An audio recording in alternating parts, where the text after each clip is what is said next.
여러분 안녕하세요. 믿음직한 원불대, 믿고 보는 원불대의 원영입니다.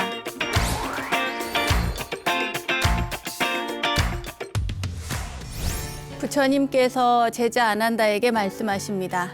아난다야, 눈에 보이는 어떤 것에도 주의를 기울이지 않고 모든 느낌들을 소멸하여 열애는 형상을 떠난 집중에 머문다. 오직 이때 열애의 마음은 더욱 안온하다. 그러므로 아난다야, 누구든지 지금이나 내가 열반에 든 후 자신을 섬으로 삼고 자신을 귀처로 삼아 다른 것을 귀처로 삼지 말고 가르침을 섬으로 삼고 가르침을 귀처로 하고 다른 것을 귀처로 하지 않는 수행자는 열심히 정진하는 최상의 수행자가 될 것이다. 네, 오늘은 부처님께서 제자 아난존자에게 주신 가르침 쌍유타 니까야 47에 담긴 이야기로 원불대 출발을 해봤습니다. 우리에게는 부처님의 유언으로도 알려져 있죠. 자등명, 자기의, 법등명, 법기의. 해석하면 너희들은 저마다 자기 자신을 등불로 삼고 자기 자신을 의지하여라. 진리를 등불로 삼고 진리에 의지하여라. 사실 이 가르침은 여러 경전을 통해서 부처님께서 강조하시는 그런 가르침이기도 합니다. 부처님께서는 항상 부처의 마음으로 세상을 바라보라 이렇게 말씀을 하셨어요. 다만 그 부처의 마음이란 바로 탐진치의 중생심을 벗어난, 그러니까 청정한 마음을 말하는데요. 누구나 자신의 내면에 지니고 있는 이 청정하고 평등한 마음, 이 마음에 귀의하고 그대로 실천하며 살라는 가르침, 불교 공부를 하는 우리들은 꼭 가슴에 새기면서 살아가면 좋겠습니다. 자, 참된 가르침을 찾아 떠나는 길 원불대, 오늘도 즐겁게 공부를 해봐야겠죠? 여러분, 어서 모이세요.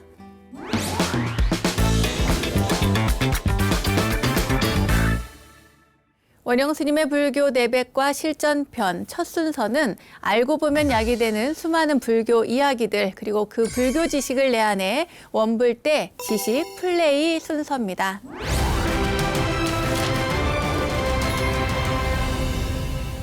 부처님 법을 이어받은 제자들은 정말 수없이 많았습니다. 저도 마찬가지고요. 부처님 제자는 통상 그 옛날에는 1250명으로 알려져 있는데 부처님께서 전법을 한 지 얼마 되지 않아서 그 불을 믿는 믿음이랄까요? 배화교라고 하는데 이 배화교를 믿던 가섭 삼형제가 1000명의 무리를 데리고 와서 부처님께 기의를 하고 그리고 그 이후에 사리불과 목걸련이 함께 있던 그 250명을 데리고 기의를 해서 이 무리를 합한 수가 1250명입니다. 그래서 이렇게 경전에도 보면은 1250명이라고 하는 숫자가 자주 언급이 되는데 이들을 상수 제자 또는 대비구 1250 제자라고 합니다. 그리고 부처님의 명성이 높아져서요. 당시 그 마가다 국왕을 비롯해서 여러 나라가 있었거든요. 뭐 코살라국도 있었고 그 여러 나라의 왕과 그 유명한 부자들, 장자들이 부처님의 제자가 되기도 했습니다. 이들 왕이나 부호들이 그 부처님과 승가에 보시를 하고 기증한 토지나 정사 등으로 인해서 이 불교 승가가 보다 공고해지기도 했습니다. 그리고 승가가 발전함에 따라서 제자들 사이에 아주 명망 있는 제자가 등장을 했는데 그들이 바로 10대 제자로 불리는 분들입니다. 오늘은 부처님의 10대 제자에 관한 부분들을 공부해보는 시간을 가져보도록 하겠습니다. 자, 그럼 문제 풀 준비하셨죠? 지금 출발합니다. 오늘 10대 제자에 대한 질문들을 살펴볼 텐데요. 자, 그럼 10대 제자에 대해서 예전에 우리 시즌 1에서 공부를 했잖아요. 그 공부한 것을 한번 되짚어 보도록 하겠습니다. 자, 10대 제자에 누가 있을까요? 지혜제일 사리불, 신통제일 목건련, 두타제일 마하가섭, 해공제일 수보리, 설법제일 부르나, 천안제일 아나율, 논의제일 가전년, 다문제일 아난다, 지게제일 우빨리, 밀행제일 나올라. 자, 이렇게 10분인데요. 이 10분들을 여러분 기억을 하시고 그 위에 질문을, 문제를 풀어보도록 하겠습니다. 자, 그럼 문제 볼까요? 첫 번째 문제입니다. 부처님의 10대 제자 중 설법제일로 불리며 포교의 모범을 보여준 분은 누구일까요? 1. 가섭존자, 2. 아난존자, 3. 부르나존자, 4. 가전년존자. 문제 풀어보세요.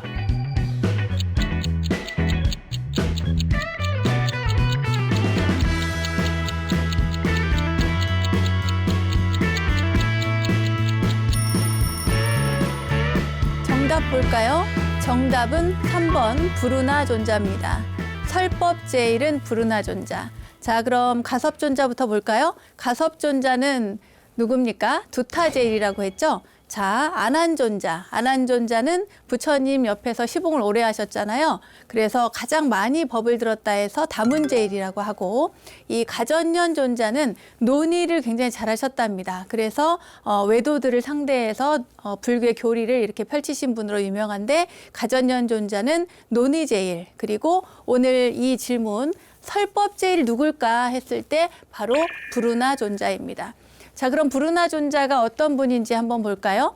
불운하존자는 그 멀리 굉장히 그 외진 곳에 험한 곳에 가서 전법, 그러니까 포교 활동을 하겠다고 이렇게 부처님께 말씀을 드렸는데, 그때 부처님께서 이 불운하존자에게 묻기를 그곳은 굉장히 험한 곳인데 만약에 그 나라, 그러니까 그곳이 수로나라고 하는 곳인데요. 수로나국에 갔을 때 그 나라 사람들이, 그곳 사람들이 너에게 모욕을 주거나 또는 욕을 하거나 했을 때 너는 그럼 어떻게 하겠느냐 하니까 이때 그 불운하존자께서 말씀을 올리기를 그 흙이나 돌을 던지지 않았으니 참 다행이다. 욕한 것으로 족하다. 훌륭한 사람이다. 이렇게 생각을 하겠다고 한 거예요. 그러니까 부처님께서 다시 묻습니다. 그들이 만약에 흙을 가지고 뭉쳐서 흙덩이를 너에게 던진다면 너는 어떻게 하겠느냐 그래요. 그러니까 그때 불운하존자가 다시 부처님께 말씀드리기를, 그렇다면 저는 그들이 나를 몽둥이로 때리지 않으니 참 훌륭하다, 이렇게 생각을 하겠다고 하는 거예요. 이게 참 쉽지가 않죠. 저 같은 스님으로서 그러기가 참 쉽지 않겠구나, 이렇게 생각을 합니다. 그런데 부처님께서 그래, 그러면 만약에 그들이 몽둥이로 너를 와서 그렇게 때린다면 그때 너는 어떻게 하겠느냐, 이렇게 물어요. 그때 불운하존자가 다시 부처님께 말씀드리기를, 그들이 나를 칼로 와서 해치지 않으니, 나를 죽이지 않으니 다행이다. 그들은 그나마 훌륭한 사람들이다. 이렇게 생각을 하겠습니다. 이렇게 말씀을 하신 거예요. 그러니까 부처님께서 다시 묻습니다. 그렇다면 만약에 그들이 칼을 가지고 와서 너를 죽인다면 그때 너는 어떻게 하겠느냐, 이렇게 물으니 불운하존자께서 다시 부처님께 말씀 올리기를, 세상에는 출가한 사람들 중에는 자기의 목숨을 끊고 싶어서 자살하려고 하는 사람들도 있는데, 다른 이에게 부탁을 해서, 그때 부처님 당시에 그런 사건들이 있었거든요. 굉장히 인생이 너무 무상하고 그래서 힘들어하면서 다른 이들에게 가서 나를 좀 죽여달라고 이렇게 부탁하는 그런 사건들이 있었어요, 실제로. 그러니까 그러한 사람들도 있는데, 내가 일부러 나를 죽일 사람을 찾지 않아도 마침 인연이 되어서 나를 죽여주니 차라리 나는 다행이다, 잘됐다, 이렇게 생각을 하겠다, 이렇게 부처님께 말씀을 올린 거예요. 그러니까 부처님께서 그런 생각이라면 불운하야, 너는 그 험한 곳이라도 그곳에 가서 법을 전하여도 되겠구나, 이렇게 해서 허락을 하셨답니다. 이 불운하존자는 그 이후에 그 수로나국에 가서요, 많은 이들을 그 부처님의 교리로, 가르침으로 이끌었고, 그때 여성 신도 500명, 남성 신도 500명, 무려 1000명을 교화해서 이끌었다는 그런 이야기가 있습니다. 자, 그럼 다음 문제 살펴보도록 할게요.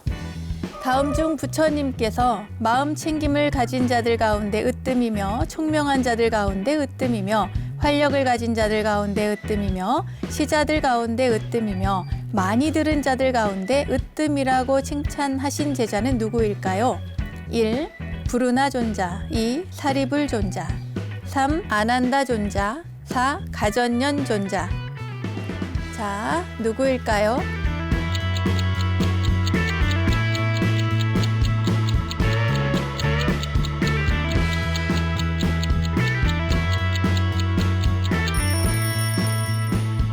정답은 3번 아난다존자입니다. 이 문제는 생각보다 쉽지 않습니까, 여러분? 왜냐하면 많이 들은 자들 가운데 으뜸이라고 했어요. 그리고 시자들 가운데 으뜸이라고 했고요. 이 부분만 알아도 아난다 존자라는 걸 알 수 있을 겁니다. 부처님께서 무려 45년 동안 법을 설했지 않습니까?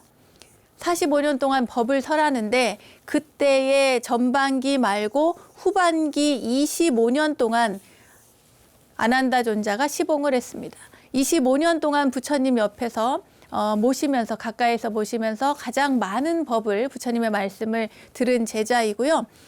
그래서 부처님께서 말씀하시기를 내가 있을 때나 없을 때나 앞이든 뒤든 항상 이 아난다 존자는 나를 향한 그 마음이 항상 똑같다. 한결같이 나를 위하는 마음을 가지고 있다. 이런 말씀을 하셨어요. 그리고 시자들 가운데 으뜸이라고 한 것도요. 우리가 보통 부처님의 제자 가운데 시자를 생각하면 딱 한 사람만 있는 것 같아요. 왜냐하면 아난다 존자가 워낙 유명하니까. 그런데 그 이전에도 사실은 시자가 있었습니다. 그들 가운데에 그러니까 아난다 존자까지 포함해서 그들 가운데 아난다 존자가 으뜸이다. 그런 말씀을 하셨고요. 이 마음 챙김 보통 사띠라고 하는데 마음 챙김, 내가 무엇을 하는지, 호흡을 하는지, 말을 하는지, 어떠한 행동을 하는지 그때그때의 모든 순간을 챙기는 거죠. 내가 하고 있는 어떤 모든 것들을 챙기는 건데 이 마음 챙김, 이 가운데 으뜸이라고 한 것은 아난다 존자가 굉장히 집중을 잘하고 마음 챙김을 잘 하셨답니다. 그래서 마음 챙김을 가진 자들 가운데 으뜸이라고 그랬고 총명한 자들 가운데 으뜸이고 활력을 가진 자들 가운데 으뜸이라고 한 것도 다 이유가 있습니다. 왜냐하면 그렇게 잘 기억을 하셨대요. 수많은 이야기를 무려 25년 동안 그렇게 많은 이야기를 들었는데도 이 아난다 존자가 다 외워서 나중에 부처님께서 반열반에 드신 이후에 그 칠엽굴에서 결집을 하는데 그때의 부처님의 말씀을 경을 아난 존자의 입을 통해서 모두 다 송출하고 많은 제자들이 500명의 제자들이 그것을 확인하고 거쳐서 결집이 이루어집니다. 그만큼 총명하고 많은 법들을 기억한다는 이야기고요. 활력을 가진 자들 가운데 으뜸이라고 하는 것은 굉장히 활발하고 많은 이들에게 친절하게 그리고 다정하게 그렇게 대했던 것 같습니다. 자, 아난다 존재에 대한 설명은 이것으로 충분한 것 같습니다. 자, 그럼 다음 문제 볼게요. 다음 중 부처님의 10대 제자 중에서 세 곳에서 부처님으로부터 마음을 전해받았다는 삼처 전심으로 널리 알려져 있으며 선종 법맥의 제1조로 추앙받고 있는 인물은 누구일까요? 1. 가섭존자 2. 아난존자 3. 달마 4. 해능선사. 자, 달마대사일까요? 해능선사일까요? 가섭존자일까요? 아난존자일까요?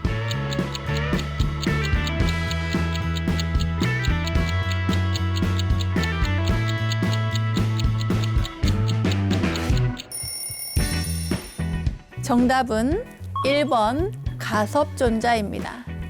네, 여러분 여기에서 굉장히 중요한 건요. 바로 이 삼처전심이라는 겁니다. 삼처전심. 세 곳에서 부처님의 마음을 확인한 곳을 이야기하는데요. 어디에서 얘기했냐면 첫 번째는 다자탑전 반분자라고 해서 어디에다 쓸까요?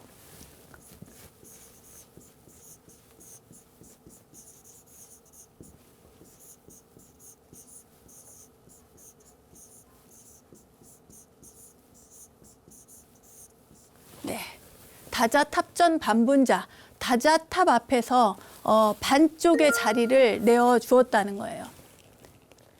부처님께서 기원정사에서 설법을 하고 계실 때였는데 그때 마하가섭이 좀 늦게 온 거예요. 늦게 되게 두타행을 하기 때문에 숲에서 머물고 숲에서 이렇게 뭐랄까 남루한 굉장히 검소한 그런 생활을 하고 계신데 그렇게 늦게 온 그 가섭존자에게 부처님께서 자리를 당신이 이렇게 넓은 자리에 앉으셨다면 그 자리를 조금 비켜서 옆에 자리를 반쪽을 내어주셨다고 합니다. 그래서 그것을 우리가 일러서 다자탑전 반분자라고 하고요.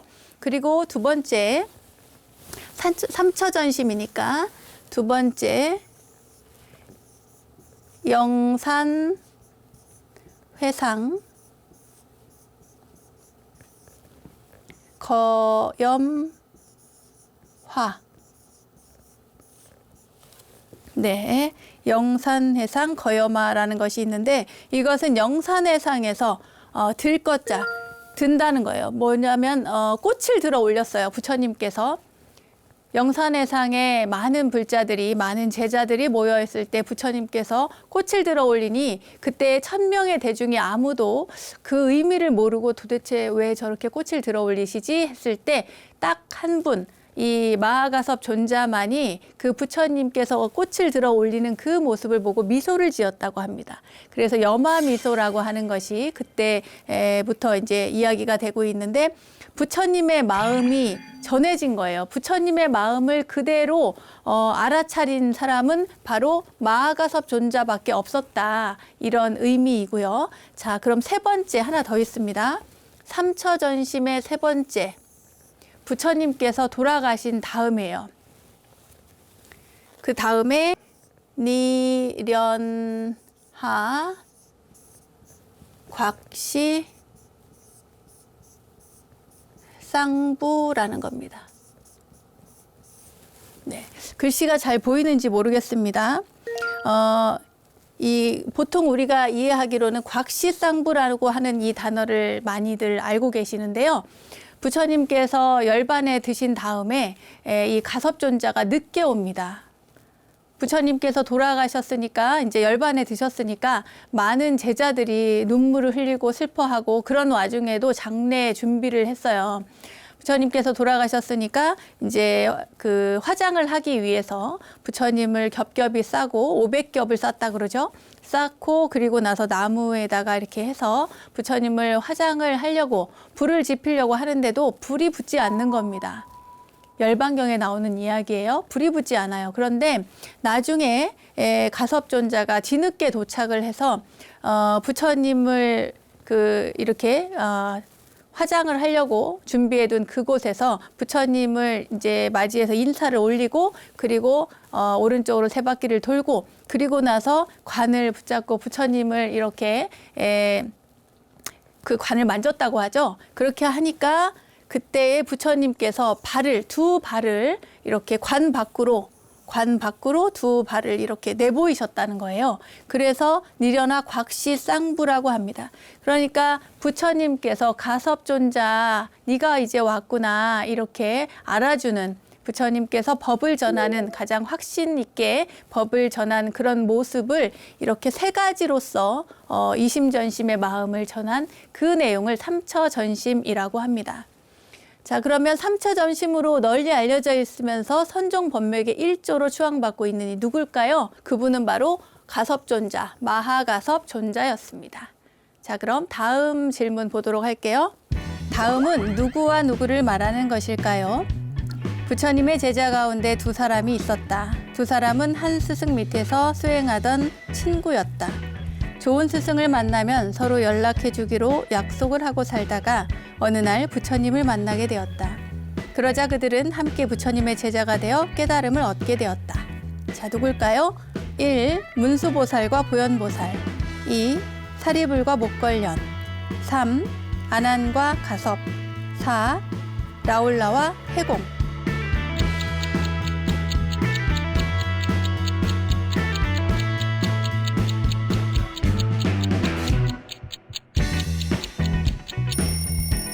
정답은 2번 사리불과 목걸련입니다.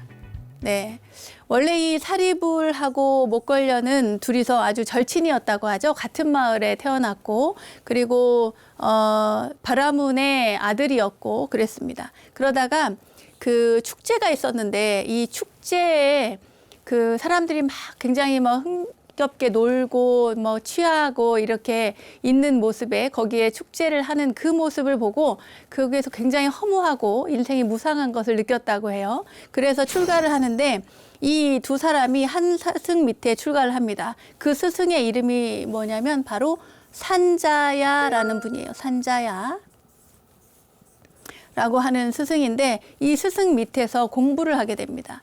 근데 그 공부를 열심히 했는데 만족을 못 하는 거예요. 만족을 못 해요. 그래서 열심히 수행을 하다가 어느 날 이 사리불이 거리에서 어떤 탁발을 하는 스님을 보게 되는데 굉장히 그 스님이 너무나 아름답고 맑고 깨끗하고 또한 점잖고 또 친절하고 다정한 그런 분을 본 거예요. 그래서 그분에게 갑니다. 여기 이제 한 수행자가 있었다고 쳐요. 그런데 그분을 보고 아니 당신은 어떤 분입니까? 어떤 스승 밑에서 공부를 하고 있습니까? 라고 이제 질문을 한 거예요. 사리불이. 그러니까 이분이 저는 석가족의 위대한 성자에게서 가르침을 받고 있습니다. 그래요.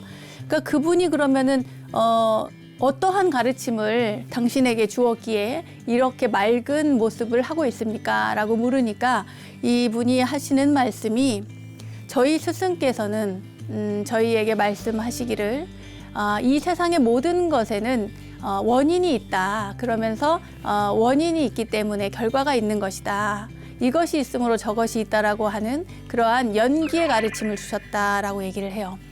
그래서 그 이야기를 듣고 사리불이 그 짧은 이야기를 통해서 금방 잠깐 어떤 깨달음의 경지에 아주 높은 경지까지는 아니지만 잠깐 들어가게 됩니다.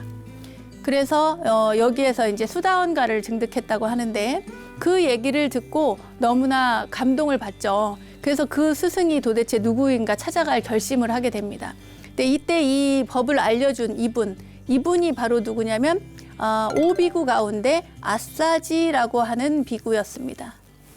아싸지 비구. 부처님께서 초전법륜에서 5명의 수행자에게 가르침을 주잖아요. 그래서 5명이 아라한이 되는데 그때의 한 분이십니다. 이 아싸지라고 하는 분이. 그래서 이 사리불 존자가 자기 친구인 목걸련에게 갑니다. 가서 이 이야기를 하는 거예요. 내가 이러이러한 가르침을 들었는데 너무나 좋다. 이러면서 가르침을 이제 전해주니까 목걸련 존자도 목련 존자도 이 사리불의 이야기를 듣고서 바로 그 자리에서 수다원가, 그 예류가라고 합니다. 성인의 경지에 들게 됩니다. 그리고 나서 이들이 함께 둘이서 부처님께 귀의를 하고자 하는데 이들에게는 산자의 밑에서 함께 수행을 하던 250명의 수행자들이 있었습니다. 그래서 그럼 저들을 어떻게 할까 하니까 저들에게 각자 갈 길을 가라, 선택권을 주자 이렇게 이야기를 하고 자기들이 우리는 이러이러한 스승을 알게 되어서 부처님께 귀의하고자 한다. 당신들은 당신들대로 가고 싶은 곳으로 가면 좋겠다 이렇게 얘기를 합니다. 그래서 이 250명이 고민할 것도 없이 우리는 당신들과 함께 사리불 목련존자와 함께 하겠습니다 해서 이 250명을 데리고 그 부처님께 귀의를 하게 됩니다. 자, 그렇게 해서 부처님의 제자가 되어서 깨달음을 얻게 되는데 이 사리불 존자는 특히나 부처님의 상수 제자가 되고요. 나중에 실질적으로 이 승가 불교 교단을 이끄는데 아주 중요한 역할을 하신 분입니다. 네, 사리불과 목련 존자, 목걸련 존재에 대한 이야기였습니다. 다음 질문 볼게요. 지옥의 고통을 받고 있는 어머니를 구제하기 위해 오늘날 우란분절의 기원이 된 공승제를 최초로 개최한 부처님의 제자는 누구일까요? 1. 사리불 존자, 2. 목걸련 존자, 3. 아나율 존자, 4. 수보리 존자. 굉장히 쉬운 문제인 것 같은데요.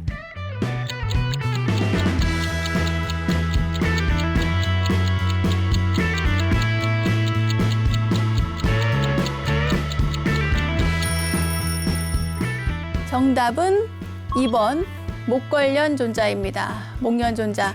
여러분 그 백중 때 절에 많이 가시잖아요. 절에 가서 이제 같이 기도도 하시고 또 제도 모시고 하죠. 네, 어느 절이건 다 이렇게 한거 해제하면서 백중에 그렇게 하는데 이 스토리의 주인공은 바로 우란분절의 기원이 된 분은 바로 목걸련 존자입니다. 목련 존자가 등장하는 그 스토리를 보면요. 아버님이 일찍 돌아가셨대요. 그래서 아버님이 돌아가실 때 유산을 남겨주셨는데 그것을 3등분을 합니다. 3등분을 해서 3분의 1은 어머니에게 드리면서 어머니께서 이제 편히 쓰고 생활하실 수 있도록 하고요. 두 번째 또 한 등분 3분의 1은 아버지, 돌아가신 아버지를 위해서 그 제를 모시도록 한 거예요. 기도를 맨날 하고 그리고 제도 모시고 할 수 있도록 3분의 1은 그렇게 쓰고 나머지 3분의 1은 본인이 가지고 어디 멀리 장사를 하러 떠나게 됩니다. 그런데 이 목걸련 존자가 3년 만에 돌아왔어요. 돌아와 보니까 어머니가 너무나 방탕한 생활을 하고 계신 거예요. 그리고 또 그 아버지를 위해서 제를 모시라고 했던 그 돈까지도 다 탕진을 하고 그럽니다. 이제 결국에는 이 목련 존자가 아까 사리불 존자에 대한 이야기 하면서 말씀을 드렸는데 함께 출가를 하죠. 출가를 해서 나중에 이제 그 산자야한테 갔다가 다시 부처님께 귀의를 하게 되는데 귀의에서 열심히 정진을 하고 이 목련 존자는 신통제일로 알려져 있습니다. 신통력이 가장 뛰어난 부처님의 제자인데 어느 날 어머니를 이제 보니까 우리 어머니가 어떻게 살고 계시나 봤더니 어머니가 돌아가셔서 아기로 태어난 거예요. 그러니까 이제 이 아기는 어떠냐면은 목구멍은 작고 배는 부르고 그래서 먹을래야 먹을 수 없는 그러한 고통스러운 그 생활을 하고 있는 거죠. 지옥에서 그렇게 살고 있으니까 이 어머니에게 공양을 좀 하고 싶어서 신통력으로 어머니에게 음식을 갖다 줍니다. 그런데 어머니에게 음식을 갖다 드리니까 신통력으로 이제 목련 존자가 드리는 거니까 먹을 수 있을 것 같았는데 입에 넣기만 하면 그게 불이 되어서 그 더 괴롭게 만들어지는 거예요. 그래가지고 이 일을 어떻게 하나 고민을 하다가 부처님께 말씀을 드립니다. 저희 어머니가 이러이러한 일로 인해서 과보로 지옥에 있습니다. 어떻게 하면 될까요? 하니까 해제하는 날, 그러니까 그 백중날이 되겠죠? 그날 스님들을 위해서 공양을 올리면 그러면 좋다 이렇게 이야기를 했답니다. 그렇게 해서 이 말하자면 우람분절이 기원이 된 공승제라고 하죠. 그 최초로 제를 올리고 그리고 지옥에 있는 어머니를 위해서 제를 올려서 그 과보를 벗어나게 하는 그런 역할을 하신 분, 그분이 바로 목걸련 존자입니다. 자, 그럼 다음 문제 볼게요. 다음은 사리푸타와 관련된 설명들이다. 가장 거리가 먼 것은 1. 사리의 아들이라는 뜻을 가진 이름이다. 2. 고행제일이라는 별칭을 얻을 정도였다. 3. 사리푸타의 어머니 이름은 루빠사리였다. 4. 산자야 벨라티푸타에게서 불가지론을 배웠다.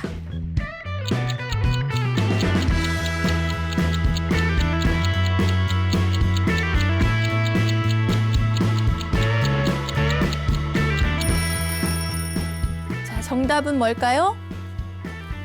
정답은 2번 고행제일이라는 별칭을 얻을 정도였다. 네, 이게 뭐예요? 잘못됐다는 거죠. 자, 사리푸타가 누굽니까? 여러분? 사리푸타? 사리불이죠, 사리불. 그죠? 여러분? 사리불입니다. 사리불인데 사리의 아들이라는 뜻을 가진 이름이래요. 사리불이. 우리가 어떻게 하려면 반야심경을 하다 보면은 반야심경에 사리자여 이렇게 나옵니다. 사리자여. 자, 거기에서 사리자는 이 아들 자자를 씁니다. 자식이라는 거예요. 누구의 자식? 사리의 자식이에요. 그 어머니의 이름이 바로 루빠사리입니다. 루빠사리. 루빠사리의 아들이다. 그래서 사리자라고도 하고 사리푸타, 사리푸트라, 사리불 여러 가지 표현된 이렇게 음사해서 그렇게 부르는데요. 어쨌거나 자, 사리의 아들이라는 뜻을 가졌으니 여기 맞죠. 그리고 또 사리푸타는 어머니의 이름이 루빠사리였다. 이것도 맞죠. 그리고 산자야 벨라티푸타에게서 불가지론을 배웠다. 이것도 맞죠? 아까 말씀을 드렸습니다. 네, 출가해서 맨 처음에 산자야에게서 공부를 했습니다. 이 불가지론이라고 하는 것은 말하자면 진리라고 하는 것은 그대로 인식할 수가 없다. 우리가 알 수가 없다라고 하는 그런 논리입니다. 자, 그러면 2번 뭐가 틀렸을까요? 고행제일이라는 별칭을 얻을 정도라고 그랬어요. 고행제일. 고행제일이 아니죠. 누굽니까? 이 사리불 존자는 바로 지혜제일이죠. 지혜제일. 지혜제일 사리불 존자. 여러분 다 기억하셨죠? 이 문제는 어쩌면 참 쉽게 풀 수도 있을 것 같습니다. 자, 그럼 다음 문제 보도록 할게요. 인간이 불성을 지닌 이상 남녀의 차별이 있을 수 없다는 강한 신념에서 여성의 출가를 부처님께 3번씩이나 천거해서 허락을 받아낸 부처님의 제자는 누구일까요? 1. 가섭존자, 2. 아난존자, 3. 부르나존자, 4. 가전년존자. 정답 풀어보세요.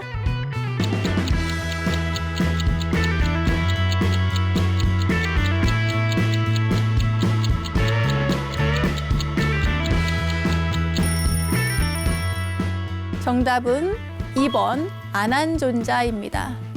네.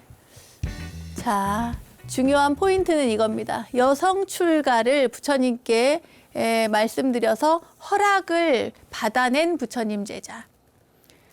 자, 그러면은 여성 출가를 한번 볼까요? 여성 출가. 최초의 여성 출가자는 누굽니까? 부처님의 양어머니죠.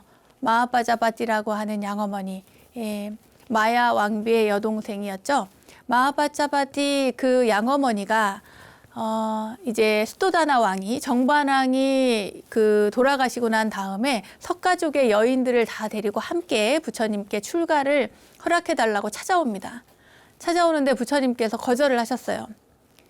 아니다, 출가하지 마라 이제. 그리고 이제 여러 번 거절을 하셨는데 당신이 부처님께서 멀리 이야기도 안 하고 이제 제자들과 함께 떠나니까 그 먼 길을 왕궁에서만 호화롭게 살던 여인이 맨발로 머리를 스스로 자르고 그 길을 먼 길을 갑니다. 가서 부처님을 따라가서 그곳에서 눈물을 흘리죠. 그때 아난존자가 그 모습을 보고 너무 안 된 거예요. 그래가지고 부처님께 여러 번 말씀을 드립니다. 여성은 출가해서 수행을 하면 성불할 수 없느냐고 부처님께 여쭈니까 그렇지 않다. 여성도 성불할 수 있다. 그런 이야기를 듣고서 그러면 부처님을 키워주신 분인데 왜 출가를 허락을 하지 않습니까? 허락해 주십시오. 이런 이야기를 해서 나중에 출가의 허락을 받아냅니다. 누구? 아난존자였습니다. 네. 말하자면 지금의 제가 이렇게 머리 깎고 살고 있는 것도 바로 아난존자의 덕이라고 할 수 있겠죠. 자, 그럼 그 다음 문제 볼게요. 다음은 부처님의 10대 제자와 그 특징을 연결한 것이다. 틀린 것은 1. 우빨리 지게제일, 2. 부르나 설법제일, 3. 목걸련 신통제일, 4. 라울라 천안제일. 자, 정답은 무엇일까요?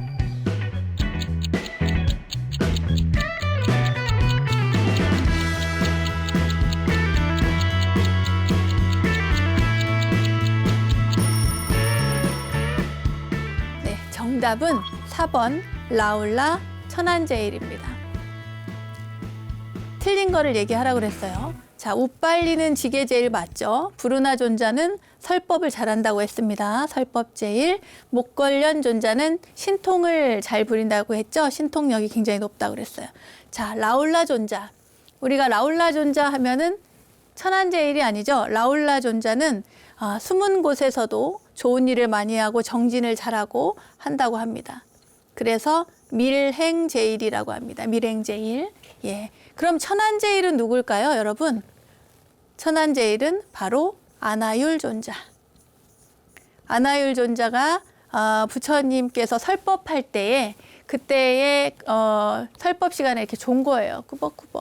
꾸벅꾸벅 조는데 그때 부처님께 딱 걸린 거죠. 그래서 이제 야단을 맞습니다.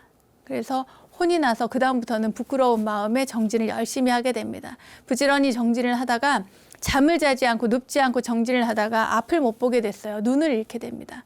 그래서 앞을 못 보는데 나중에 정진을 해서 깨달음을 얻게 되죠.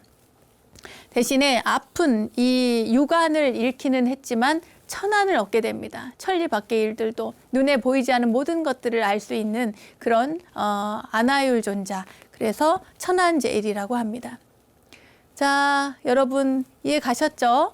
여기에 빠진 분들도 그럼 한번 볼까요? 누가 빠졌을까요? 가섭존자, 그죠? 마하가섭존자. 가섭존자는 두타제일, 그죠? 두타제일. 두타라고 하는 것은 말하자면 쉽게 말해서 고행을 하는 거라고 생각을 하시면 됩니다. 집에 머물지 않고 정사에 머물지 않고 숲속에서 머물면서 그리고 이 굉장히 거친 옷과 거친 음식을 먹으면서 그렇게 고행을 하면서 수행에 매진하는 분, 그분을 두타행을 한다고 하는데요. 이 두타행자로서 제일은 바로 가섭존자다, 마하가섭존자다. 그리고 또 누가 빠졌습니까? 가전년존자. 가전년존자. 가전년존자는 저 앞에서 오늘 얘기를 했어요. 논의를 가장 잘한다고 했습니다. 논의제일. 논의제일.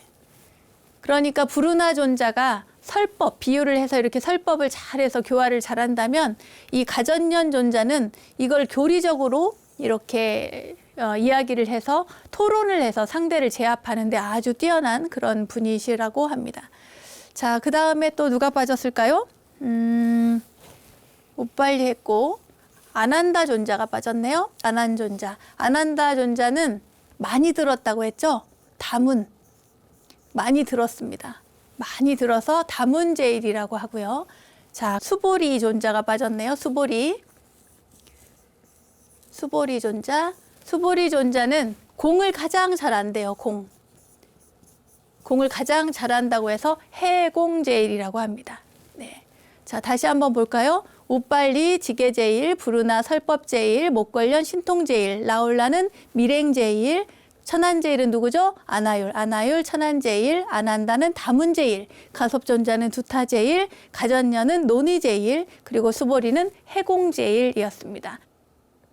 원령 스님의 불교 대백과 실전편, 오늘 지식 플레이 시간에는 이와 같이 부처님의 10대 제자에 대해서 공부를 해봤습니다. 네, 여러분 다음 시간도 기대해 주시고요. 불교 지식을 내 안에 지식 플레이, 오늘은 여기까지 하겠습니다.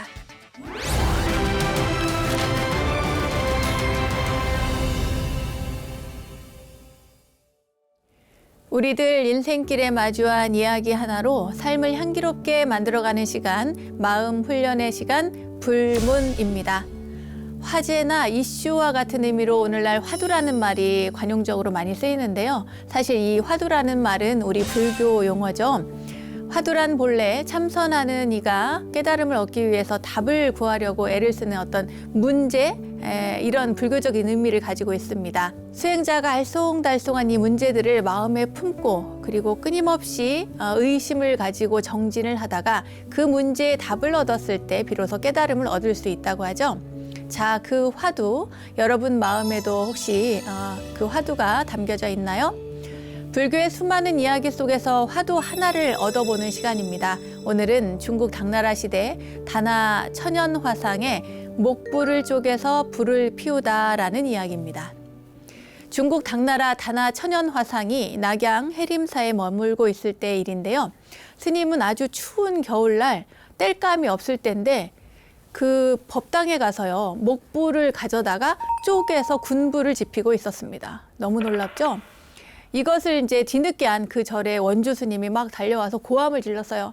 아니 스님 지금 뭐 하시는 거냐고, 어떻게 이럴 수가 있냐고, 부처님을 태우다니요 하면서 이제 이렇게 큰 소리로 막 이렇게 이야기를 하니까 이때 다나 스님께서 막대기로 이렇게 불을 휘휘 저으면서 이야기를 합니다.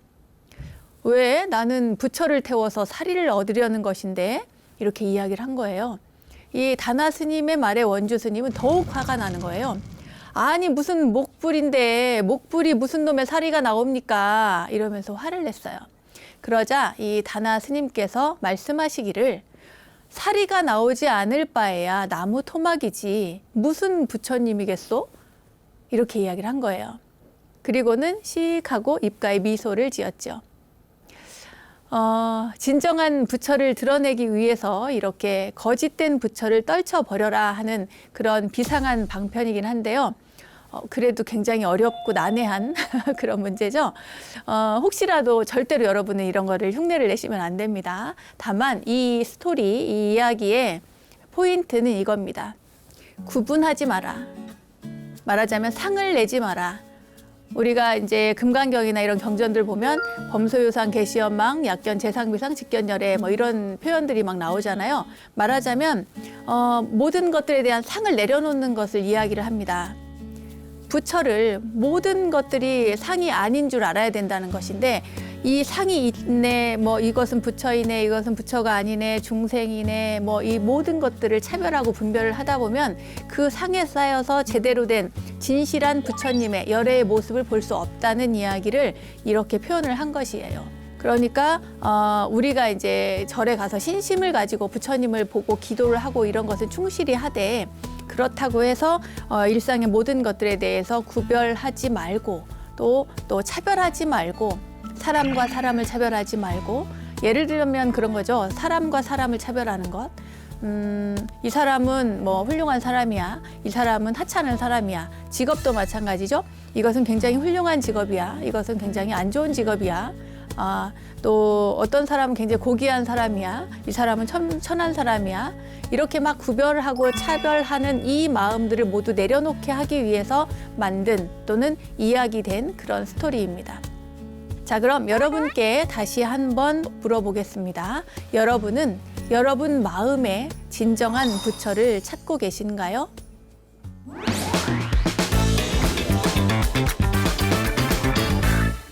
원영스님의 불교 대백과 시즌2, 오늘도 유익한 시간 되셨나요? 부처님의 가르침을 실생활에 적용할 수 있도록 친절하게 설명해 드리고 있는 원영스님의 불교 대백과. 오늘은 부처님 10대 제자들에 관한 문제들을 풀어봤고요. 다나 천연화상의 목불을 쪼개서 불을 피우다에 대한 이야기도 전해드렸습니다. 자, 알매지혜가 가득한 시간 원불대, 오늘은 여기까지입니다. 원불대와 함께 불교 공부는 물론 삶의 지혜를 찾는 시간 만들어 가시기 바라고요. 공부하는 원불대, 수행하는 원불대, 여기서 마치도록 하겠습니다. 다음 시간에 또 만나요. 감사합니다.